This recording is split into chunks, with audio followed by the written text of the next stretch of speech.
Alright folks, let's dive into the world of vitamin D, prostate health, and the not-so-fun topic of prostate cancer.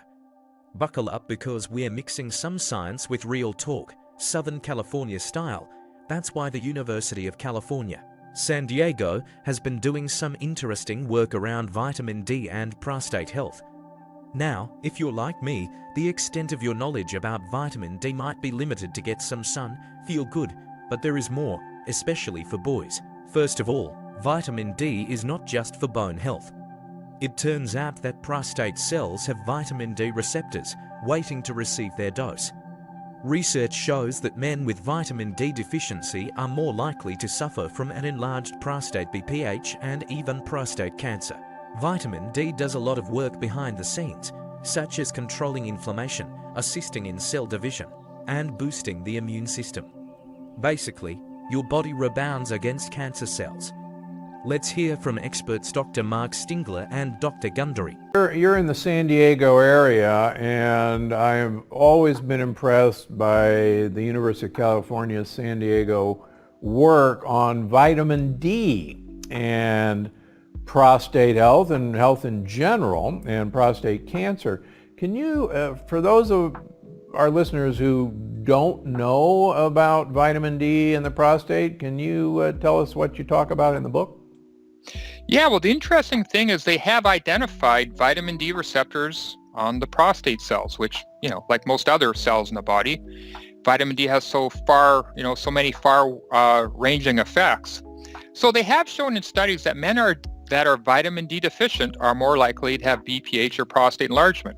Now, we've known for a long time, as with other cancers, men who are vitamin D deficient are more likely to get prostate cancer. There's many reasons for this. Vitamin D helps to control inflammation. Vitamin D is directly involved in cell division, cell replication. Vitamin D is directly involved in how well your immune system is functioning, your good immune cells, which are constantly gobbling up cancer cells circulating throughout the body, and other mechanisms as well. So vitamin D ties directly into prostate health, and as I'm sure you do, it's always shocking how many, men and women we see in the clinic who have vitamin D deficiency, even here in Southern California. It's just very, very common, and of course, more common in other areas. And they have done studies in men who have enlarged prostate. It is more common in men in northern latitudes, for example, where they're not getting as much sunshine and vitamin D, but it's even common in areas like ours. Here's a surprise. Even in sunny Southern California, where we should all be sunbathing, many people are deficient in vitamin D. Why?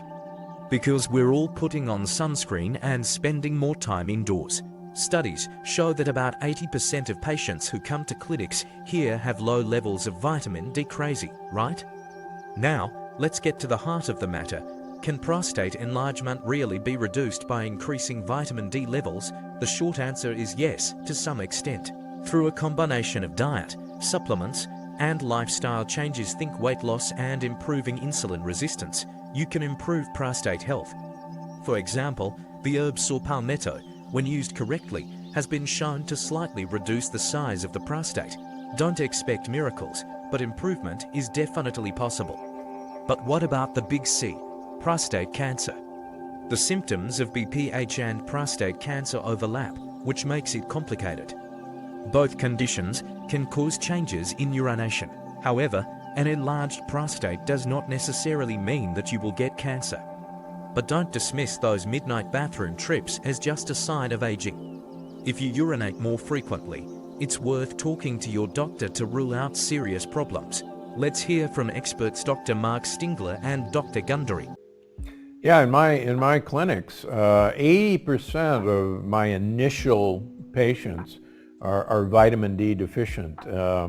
And people are shocked, well, wait a minute, you're in Southern California, and how can that be? But unfortunately, most of our patients are wearing sunscreen. People are not going out as much outside as people assume we all do. And yeah, it's even in sunny Southern California, we have vitamin D deficiency, severe. Yeah, and that's true. And there have been some good population studies with blood vitamin D levels and a man's risk of prostate cancer. And depending which study you look at, let's just say, most labs use a range of about 30 to 100 units. In these studies, the most protective level was generally above 41. Some show above 44, around 50. So I think it's critical for preventing these serious conditions like prostate cancer, other cancers, even prostate enlargement. Know what your vitamin D level is and get it optimized. Early detection is key, as prostate cancer often does not show symptoms until it is advanced. Regular screening tests, such as digital rectal examination and blood tests, can detect it early when it is more manageable. So what is the conclusion? Monitor your vitamin D levels and don't ignore changes in your urinary habits. It's not just about getting enough sun, it's about taking charge of your health. Whether you're in sunny California or the cold north, monitoring your vitamin D can make a big difference. Subscribe for more answers and alerts on your health.